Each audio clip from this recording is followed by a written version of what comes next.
वसई से हूँ। फिलहाल तो मैं बैंगलोर में सेटल्ड हूँ और ये मेरा पहला ओपन माइक है, तो आई नीड योर सपोर्ट। 6-7 सालों से लिख रहा था, 6-7 साल लग गए लिख कर आप लोगों के सामने आने के लिए भी। तो ये 2008 की बात है, तब ये WhatsApp audio and video call नहीं हुआ करते थे, इंस्टाग्राम भी नहीं था। उस वक्त हमारी सिर्फ लंबी बातें हुआ करती थी और फिर दूसरे दिन कॉलेज में उनका वो खूबसूरत चेहरा और काली सलवार सूट देखने का इंतज़ार किया करते थे। उसी पर 4 लाइनें लिखी हैं। तेरी बातों की वो एक बात और हमारी वो पहली मुलाकात, अगर हो तेरा साथ तो कट जाएगी ये काली रात। फिर कल सुबह होगी, एक और मुलाकात होगी, वो भी क्या सौगात होगी, फिर शायद कुछ बात होगी। दूसरा शेर है, ड्रीम्स जो होते हैं हमारे, वो कभी कभी काफ़ी डरावने लगते हैं, बट कभी कभी उसे जी लेना चाहिए, वरना एंड में सिर्फ रिग्रेट और आंसू रह जाएंगे। कुछ लाइनें लिखी हैं उस पर। ना आएंगे फिर से वो पल जो देखे थे सपने हमने कल, दफन हो जाएगी सारी ये ख्वाहिशें और नाम में बदल जाएगी आपकी वो सारी सिफारिश। कभी तो बरसेंगे आपके आंसू आंखों से बन के बारिश। अच्छा, अभी रिसेंटली बजट आया था, आप लोगों ने देखा?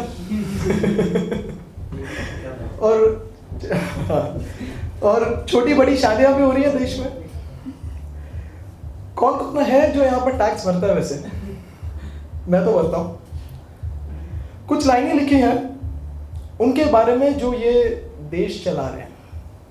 मैं पॉलिटिशियंस की बात नहीं कर रहा हूँ। एक गरीब और भिखारी को क्या फिक्र, वो तो खुश है अपनी मांगी हुई भीख पर। जो अमीर है वो तो बेफिक्र है, पैसा बेशुमार, खेलेंगे ताश और हो जाएंगे जिंदगी के परीक्षा में पास।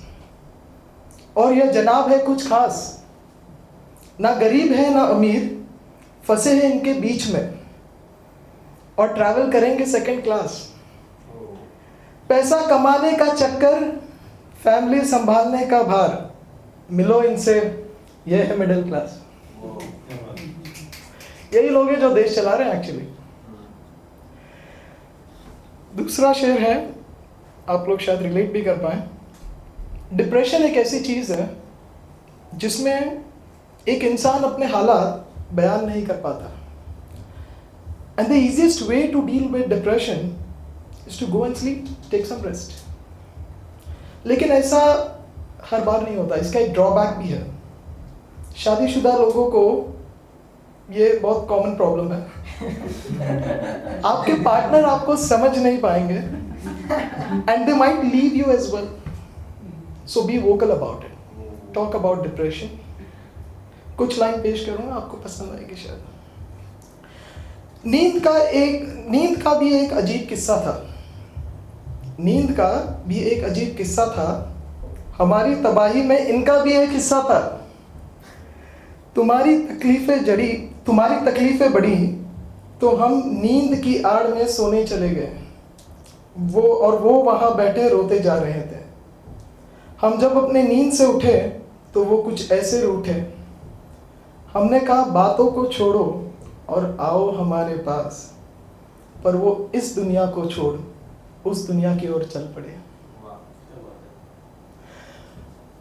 रिसेंटली एक स्टडी शो करती है कि ब्रेस्ट कैंसर बहुत सारे केसेस में सामने आए हैं, बहुत वुमेन्स में।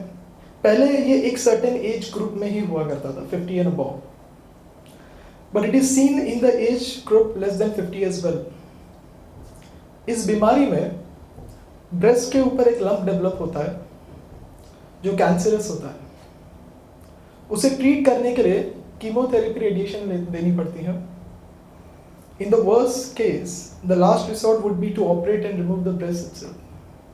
This is a very difficult situation to handle for women mentally as well as physically. ये कविता उनके लिए है। कविता है जीतना है मुझे। बचपन के आंगन में खेली कब वो बड़ी हुई, बड़ी तकलीफ़ों को झेलती किताबों में तरक्की देखते हुई। कहती पढ़ना है मुझे, लड़ना है मुझे, हूँ मैं एक फूल तो खिलना है मुझे।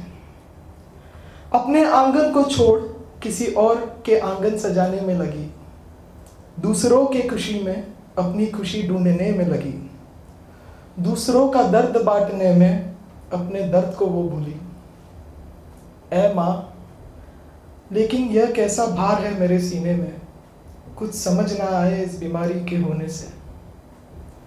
कैसे जीतूं मैं इस युद्ध में, क्या सब बदल जाएगा मेरे अंग और रूह के होने ना होने से, और इस रोग के ठीक होने और ना होने से। ऐ माँ, आज फिर लड़ना है मुझे, जीतना है मुझे। Thank you. Give it up for Shivam. Yes. Sorry, Sachin. Okay.